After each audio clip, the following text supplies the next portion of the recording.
Hey everyone, welcome back to ClickUp Unplugged, Productivity Without Limits.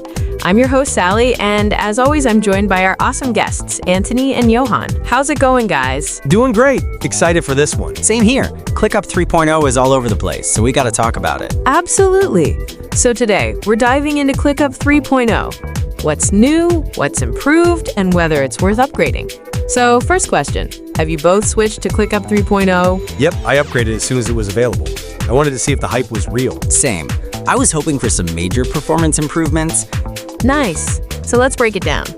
What's the biggest change you noticed in ClickUp 3.0? The speed. ClickUp used to be a bit sluggish, especially with large workspaces, but 3.0 feels way faster. Yeah, they promised a 5 times performance boost, and honestly, I can feel the difference.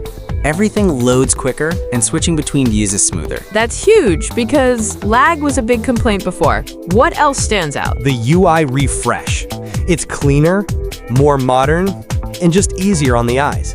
The new sidebar customization is a game changer. Oh, and the new ClickUp AI.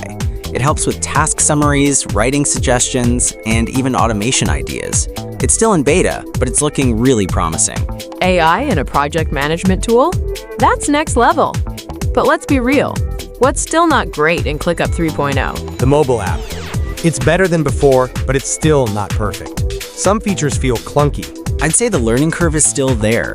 ClickUp is powerful, but new users might still feel overwhelmed even with the UI improvements. So, final verdict? Was the upgrade worth it? For me, yes. The speed and UI improvements alone make it feel fresh and more efficient. Same. If you're already using ClickUp, upgrading to 3.0 is a no-brainer. If you're new, it's still a bit of a learning curve, but definitely worth trying. Love it. All right, that's a wrap for today. Next episode, we're breaking down ClickUp's desktop app versus the web version. Which one's actually better? If you're enjoying this series, don't forget to subscribe and drop a comment. See you next time.